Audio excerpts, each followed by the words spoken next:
नमस्कार दोस्तों, कई तैयारी यूट्यूब चैनल पर आप सभी का स्वागत है। संपूर्ण हिंदी विषय की तैयारी को आगे बढ़ाते हुए अधिक से अधिक महत्वपूर्ण प्रश्नों को करते हुए आज की क्लास में हम कर लेते हैं और अन्य महत्वपूर्ण प्रश्न हिंदी साहित्य से जुड़े हुए। जो जिस भी परीक्षा में हिंदी साहित्य से संबंधित प्रश्न पूछे जाते हैं, चाहे अभी हाल ही में होने वाली यूपीटी जीटी पीजीटी परीक्षा हो, ईएमआरएस की परीक्षा हो, केवीएस परीक्षा हो, एनवीएस परीक्षा हो या फिर डी ट्रिपल एस पी की 2026 के अंतर्गत होने वाली परीक्षाएं, तो सभी टीजीटी पीजीटी परीक्षाओं के लिए ये क्लास काफ़ी हेल्पफुल रहेगी। साथ ही एनटीए नेट के लिए भी ये क्लास जो है मददगार रहेगी। तो ज़्यादा टाइम वेस्ट न करते हुए शुरुआत कर लेते हैं आज की क्लास की, क्योंकि सफलता का राज है निरंतर अभ्यास। तथ्यों का बार बार अभ्यास और निरंतरता के साथ आप लगे रहोगे तो आपको सफलता अवश्य मिलेगी। तो देखते हैं आज का प्रश्न नंबर हमारा 1। तो मैंने डिस्क्रिप्टिव प्रश्नों के साथ साथ एमसीक्यूज भी इस सीरीज के अंतर्गत जो है कराने की कोशिश की है। तो आई होप आपको वीडियो पसंद आएगी और जो है आपके लिए ये प्रश्न काफी मददगार साबित होंगे परीक्षा में। तो देखते हैं प्रश्न नंबर 1 में आज का है हमारा, शीत साहित्य पर संक्षिप्त परिचय लिखिए। यानी शीत साहित्य के संबंध में हमें बताना है। आदिकाल के अंतर्गत जो हमारे नाथ साहित्य, शीत साहित्य, रासो साहित्य, अलग अलग साहित्य निकल कर आए, उनकी क्या विशेषताएं रही, उन उनके बारे में हम जो है संक्षिप्त परिचय जो है, अगर लिखने का प्रश्न पूछ लिया जाए तो हम आसानी से जो है 50-60 शब्दों में या फिर 100 शब्दों में आसानी से जो है 50 से 100 शब्दों के बीच आसानी से प्रश्न का उत्तर दे सकते हैं। तो देखते हैं, शीत साहित्य से संबंधित आज हम देखेंगे। फिर नेक्स्ट क्लास में नाथ साहित्य और रासो साहित्य, सभी साहित्य से संबंधित जुड़े हुए तथ्यों को हम जो है डिस्क्रिप्टिव के प्रश्न के अकॉर्डिंग हम करने की कोशिश करेंगे। तो देखते हैं, शीत साहित्य से संबंधित संक्षिप्त परिचय हमें लिखना है। चाहे किसी भी परीक्षा में पूछा जाए तो आप जो है इसको लिख सकते हो कि भारतीय धर्म साधना में सिद्धों का प्रादुर्भाव जो है 8वीं सदी के आसपास माना जाता है। यानी सिद्धों का प्रारंभ जो है किस शताब्दी से माना जाता है, सिद्धों का जो सूत्रपात हुआ, प्रारंभ हुआ, वो कौन सी शताब्दी से माना जाता है भारतीय धर्म साधना में। तो ध्यान रखना है 8वीं शताब्दी के आसपास से ही माना गया है। सिख संप्रदाय वस्तुतः बौद्ध धर्म की विकृति है, यानी बौद्ध धर्म से ही निकला था सिख संप्रदाय या सिख धर्म जो है। सिख साहित्य हमारा बौद्ध धर्म से ही निकलकर सामने आया। कैसे, तो ये भी हम देखते हैं। ईसा के प्रथम शताब्दी तक आते आते बौद्ध धर्म हीनयान और महायान नामक 2 शाखाओं में विभक्त हुआ। जो बौद्ध धर्म है हमारा, वो हीनयान और महायान 2 शाखाओं में विभाजित हुआ, यानी 2 शाखाओं में विभक्त हुआ। हीनयान में सिद्धांत पक्ष की प्रधानता थी, जबकि महायान में व्यावहारिकता पर बल दिया गया। तो ये ध्यान रखना आपको, हीनयान में सिद्धांत पक्ष की प्रधानता रही, जबकि महायान शाखा में जो है व्यावहारिकता पर बल दिया गया। हीनयान केवल विरक्तों और सन्यासियों को आश्रय देता था, जबकि महायान के द्वार सबके लिए खुले थे। ऊंच नीच, बड़े छोटे बड़े, गृहस्थ सन्यासी, सबको निवारण तक पहुंचाने का कार्य किसके ने किया? महायान शाखा ने किया। महायान शाखा का ये कार्य था कि ऊंच नीच, छोटे बड़े, गृहस्थ या सन्यासी, सबको उन्होंने निवारण तक पहुंचाने का कार्य किया। तो ये आपको ध्यान रखना है। और बौद्ध धर्म का प्रचार प्रसार भारत में, बौद्ध धर्म का प्रचार प्रसार जो है भारत से बाहर भी प्राप्त हुआ। बौद्ध धर्म का प्रचार प्रसार ये नहीं है केवल भारत में हुआ, भारत से बाहर भी हमें देखने को मिला। तिब्बत और नेपाल में यह धर्म शैव मत से प्रभावित हुआ और जन सामान्य को आकर्षित करने के लिए इसमें तंत्र मंत्र और अभिचार का समावेश हुआ। परिणामतः इसकी मूल दिशा बदल गई और त्याग, तपस्या एवं संयम का स्थान भोग विलास ने ले लिया। तो जहाँ सिद्धों की बात आएगी तो वहां पर भोग विलास की भी प्रवृत्ति हमें देखने को मिलती है। साधक मंत्र जप की ओर उन्मुख हो गए। इस प्रकार महायान में मंतरयान बन गया। तो ये आपको ध्यान रखना है। आगे चलकर मंतरयान के 2 भाग हुए, एक वज्रयान और एक सहजयान। वज्रयान और सहजयान, इनमें से वज्रयानी ही जो है सिद्ध कहलाए और सहजयानी जो है नाथ कहलाए। तो इस प्रकार से हमारा सिद्ध बौद्ध धर्म की दो जो महायान शाखा से वज्रयान और सहजयान जो शाखा निकली, उसी से हमारा जो है सिद्ध साहित्य और नाथ साहित्य का विकास हुआ। तो वज्रयान से जो है वज्रयान से सिद्ध साहित्य का परिवर्तन, सिद्ध साहित्य निकला भाई, और नाथ साहित्य हमारा सहजयान से निकला। तो ये ध्यान रखना है, वज्रयानी ही क्या कहलाए थे, सिद्ध कहलाए थे। ये मंत्र जब से सिद्धि की आकांक्षा करते थे। सिद्धों की संख्या 84 मानी जाती है, तो ये आपको ध्यान रखना है, और नाथों की संख्या 9 बताई गई है।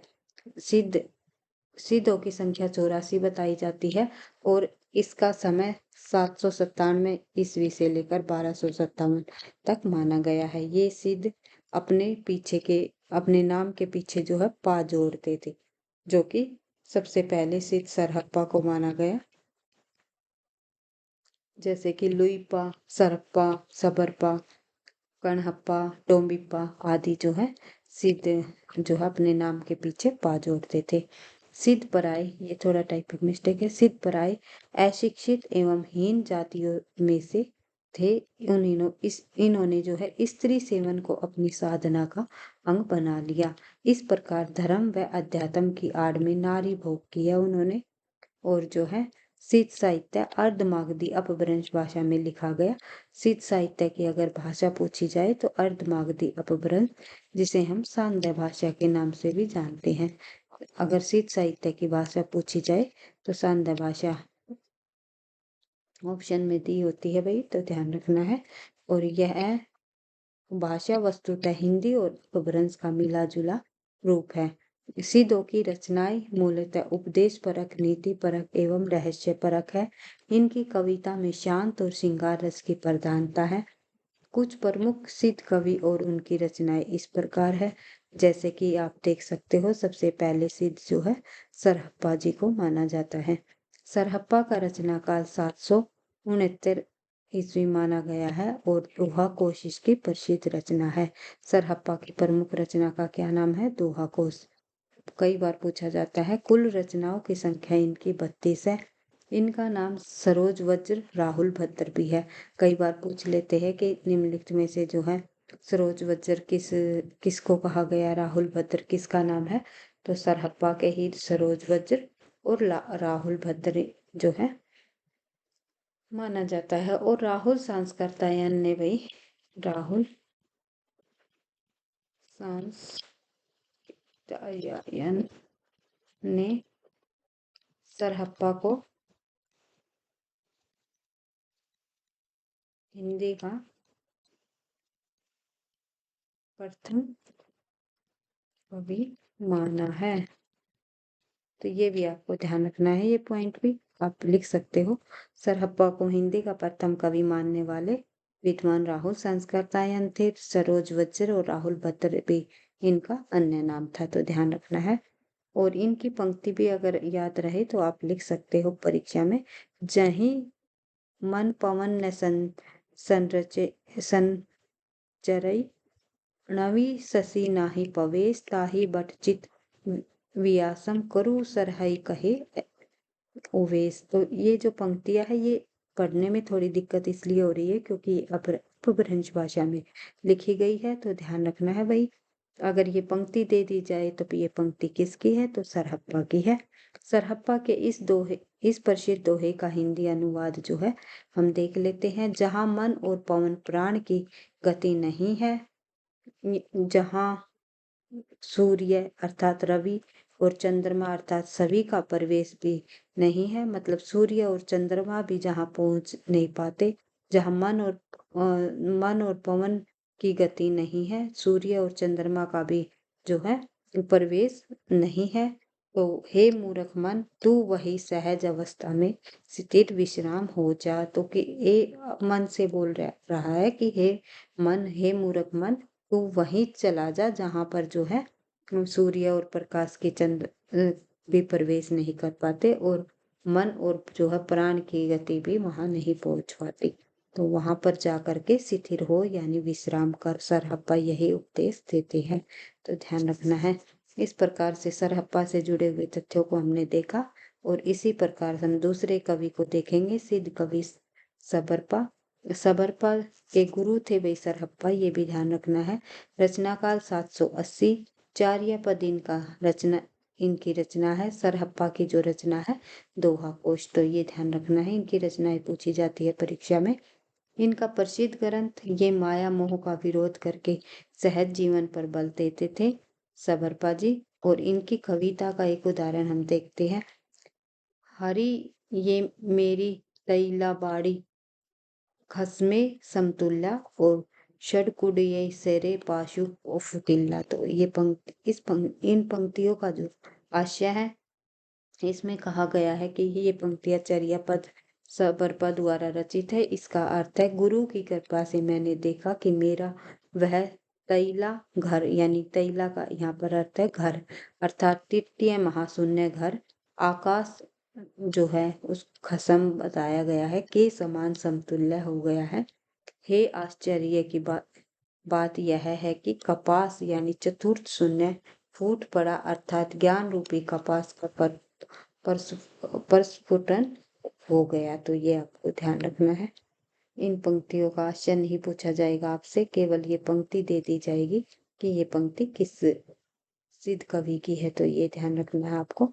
आगे बढ़ते हैं। लुइपा। लुइपा जो है, इनकी कविता में रहस्य भावना की प्रधानता है और इनकी कविता पहले जैसी है यथा, जैसे कि काका तरुवर पंच विडाल चंचल जिए पैडो काल दिट करिए महासुई परिणाम लुई भणई गुरु पूछी जान। तो ये प्रसिद्ध कवि लुइपा बोध चार्य पद लुइपा का हिंदी अनुवाद इसमें दिया गया है कि यह शरीर काका, यानी कि काका जो है शरीर को कहा है कि यह शरीर एक पेड़ तरुवर, अर्थात तरुवर एक पेड़ के समान है, जिसकी 5 इंद्रियां पंच विडाल, जो पंच विडाल है वो इंद्रियों को बताया गया है, जिनकी 5 इंद्रियां है, 5 शाखाएं हैं। मन चंचल में काल का प्रवेश होता है, दृढ़ता से महासुख के परिणाम को जानो। और लुयप्पा जी कहते हैं कि गुरु से पूछकर गुरु पूछे कि इस ज्ञान को जानो, गुरु से पूछकर जो है आप इस ज्ञान को जानो। सबसे पढ़े सर्वश्रेष्ठ कवि माने जाते हैं, सॉरी भाई सर, एक मिनट, सिद्ध कवियों में सर्वश्रेष्ठ कवि के रूप में आते हैं हमारे कण्हप्पा। नंबर 4 पर कण्हप्पा को देखेंगे। सर्वश्रेष्ठ कवि बताए गए हैं कण्हप्पा जी। इनके लिखे ग्रंथों की संख्या 74 बताई गई है। इनकी संख्याओं का मुख्य विषय जो है रहस्यवाद एवं दर्शन है। शास्त्र व रूढ़ियों का ये खंडन करते हैं और सिद्धि हेतु नारी प्रेम को ये आवश्यक मानते हैं। सिद्ध कवियों की कुछ प्रवृत्तियां भी हम देख लेते हैं कि सिद्ध साहित्य में शास्त्रीय चिंतन पक्ष पूर्ण है और साधना का पर बल दिया गया है। तो ध्यान रखना है, शास्त्रीय चिंतन पक्ष पूर्ण है सिद्ध साहित्य में और साधना पर बल दिया गया है। गुरु के महत्व को स्वीकारा है, जिस प्रकार से जो है निर्गुण काव्य धारा के संत कवियों ने गुरु के महत्व को स्वीकारा है, उसी प्रकार से सिद्ध कवियों ने भी जो है गुरु के महत्व को स्वीकारा है। चमत्कार प्रदर्शन की भावना विद्वान है इनमें, जो है तंत्र मंत्र की साधना, ये आप लोगों ने इसमें पढ़ी थी। रूढ़िवादी बाह्य आडंबरों का विरोध इन्होंने किया है तथा शास्त्र के प्रति अवहेलना का भाव यहाँ पर इन्होंने किया है। तो ये बातें कबीरदास जी ने सिद्धों से ही ग्रहण की थी। आगे बढ़ते हैं। सिद्ध साहित्य में रहस्यवादी भावना के साथ साथ योग साधना पर विशेष बल दिया गया है। ब्रह्मांड में जो शिव और शक्ति है, पिंड अर्थात शरीर में वही सहस्र शास्त्र और कुंडलिनी है। तो ये आपको ध्यान रखना है, ये बताया गया है सिद्ध साहित्य में। ब्रह्मांडवाद के प्रति अवज्ञा एवं वेदों के प्रति असम्मान व्यक्त किया है। ब्राह्मणवाद के प्रति इसमें अवज्ञा दर्शाई है और वेदों के प्रति असम्मान का भाव यहाँ पर व्यक्त किया है सिद्ध साहित्य में। वैदिक देवताओं के प्रति अनास्था भी व्यक्त की है सिद्ध साहित्य में। प्रतीकों का प्रयोग करते हुए चमत्कार दृष्टि की है और मुक्ति या निवारण की तुलना में सिद्धों की को प्राप्त करने पर अधिक बल देते हैं। जाति पाति के प्रति अनास्था व्यक्त की है तथा वर्ण भेद की निंदा भी इसमें की है। सिद्धों की साधना को गाह्य साधना भी कहा जाता है। इसके बहाने इसमें काम शास्त्र का भी समावेश हुआ है। वस्तुतः संत साहित्य का जो प्रारंभ है बीज सिद्धों से ही हमें देखने को मिलता है। जो संत साहित्य का प्रारंभ बीज हमें कहाँ मिलता है तो ये ध्यान रखना है, ये सिद्धों में ही देखने को मिलता है। कबीर ने जाति पाति का खंडन, ब्राह्मण बाह्य आडंबरों का विरोध, गुरु का महत्व आदि बातों से ग्रहण किया है। डॉक्टर राम कुमार वर्मा के अनुसार सिद्ध साहित्य का महत्व इस बात में बहुत अधिक है कि उससे हमारे साहित्य के आदि रूप की सामग्री प्रमाणिक ढंग से प्राप्त होती है। भाषा विज्ञान की दृष्टि से भी यह महत्वपूर्ण है। अगर ये कोटेशन दे दी जाए, सिद्ध साहित्य का महत्व इस बात से बहुत अधिक है कि उससे हमारे साहित्य के आदि रूप की सामग्री आदि रूप की सामग्री प्रमाणिक ढंग से प्राप्त होती है। भाषा विज्ञान की दृष्टि से यह महत्वपूर्ण है। तो आंसर होगा हमारा राम कुमार वर्मा। हजारी प्रसाद द्विवेदी भी भक्ति काल पर सिद्धों का प्रभाव स्वीकार करते हैं। यद्यपि सिद्ध साहित्य में कविताओं का वह उत्कर्ष दिखाई नहीं देता जिसकी अपेक्षा साहित्य में रहती है। तथापि हिंदी के परवर्ती साहित्य यानी जो हिंदी में सिद्ध साहित्य के बाद का जो साहित्य निकल कर आया अनेक रूपों में इस साहित्य से प्रभावित है। जैसे कि संत काव्य धारा में हमें इसका प्रभाव अधिक देखने को मिला। सिद्ध साहित्य में नवीन सामाजिक चेतना का सूत्रपात भी इसी साहित्य से हुआ, क्योंकि जनता की पहली बार जाति और वर्ण के नाम पर शोषित किए जाने की बात समझ में आई। सिद्धों की वाणी ने दलित व शोषित वर्ग को आशावादी संदेश दिया, नवीन चेतना का सूत्रपात किया। भले ही आचार्य रामचंद्र शुक्ल ने सिद्धों की वाणियों की यह कहकर आलोचना की कि वे सांप्रदायिक शिक्षा मात्र है, अतः शुद्ध साहित्य की कोटि में नहीं आ सकती। अगर ये पूछा जाए आपसे कि ये जो है कोटेशन किसके द्वारा लिखी गई है कि सांप्रदायिक मात्र शिक्षा मात्र है, अतः वे शुद्ध साहित्य की कोटि में नहीं आ सकती। तथापि सिद्ध साहित्य का परवर्ती साहित्य व्यापक प्रभाव पड़ा, इसी से इनकार नहीं किया जा सकता। तो रामचंद्र शुक्ल जी का नाम आएगा। और ये भी पूछ लिया जाता है कई बार, आचार्य रामचंद्र शुक्ल ने किसे सांप्रदायिक शिक्षा मात्र कहा और शुद्ध साहित्य के कोटि में नहीं रखा। तो ये आएगा सिद्ध साहित्य और नाथ साहित्य और जो है जैन साहित्य। इन तीनों को ही जो है आचार्य रामचंद्र शुक्ल ने जो है शुद्ध साहित्य के कोटि के में नहीं रखा। तो ये आपको ध्यान रखना है। केवल रासो साहित्य को ही इन्होंने साहित्य के बताया है। तो आगे बढ़ते हैं नेक्स्ट क्वेश्चन में हम देखते हैं इम्पोर्टेंट महत्वपूर्ण प्रश्न। आज की क्लास में केवल एक ही प्रश्न हमने किया है सिद्ध साहित्य से जुड़े हुए तथ्य है। तो सिद्ध साहित्य से संबंधित अगर परीक्षा में कोई भी प्रश्न पूछ लिया जाए, आई होप आप अच्छे से उसको एक्सप्लेनेशन के साथ वहां पर लिख सकते हो। तो देखते हैं इम्पोर्टेंट प्रश्न हम देखते हैं सिद्ध साहित्य का संबंध किससे है। तो अभी आप लोगों ने देखा है सिद्ध साहित्य का संबंध कहाँ से है, कहाँ से निकला था सिद्ध साहित्य। तो ध्यान रखना है बौद्ध मत से निकला था, नाथ पंथ जैन पंथ से मत नहीं। आंसर हो जाएगा हमारा बौद्ध मत, क्योंकि सिद्ध साहित्य बौद्ध बौद्ध की जो दो शाखाएं निकल कर आई, हीनयान और महायान। महायान से वज्रयान और सहजयानी शाखाएं निकली। देखो भाई बौद्ध से निकला भाई हीनयान और महायान। महायान की 2 शाखाएं निकली, वज्रयान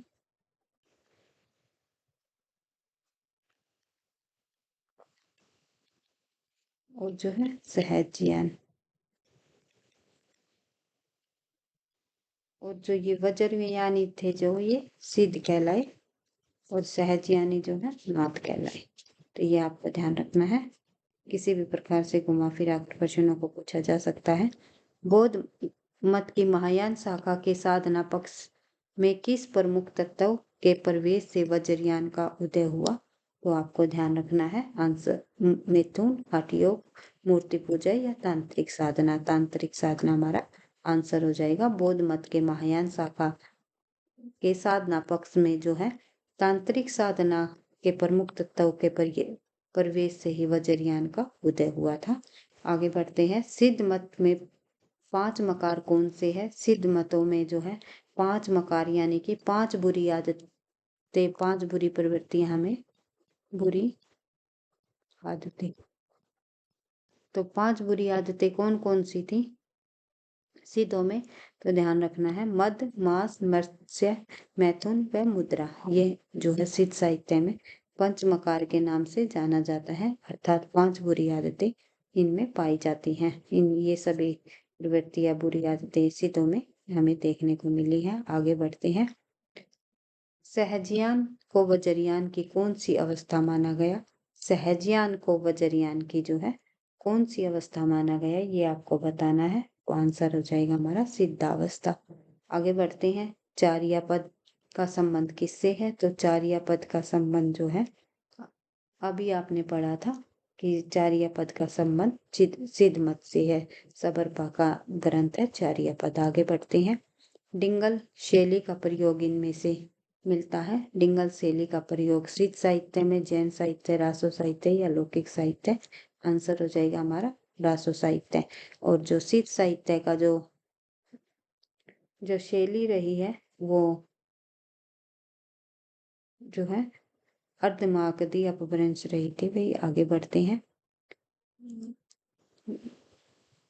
गुहाएं या समाज व श्री समाज का संबंध किससे है? तो इनका संबंध जो है हमारा आंसर क्या होगा? सहजयान, वज्रयान, जो हीनयान या महान यान, तो सिद्धों से ही माना गया है, वज्रयान शाखा से। आगे बढ़ते हैं।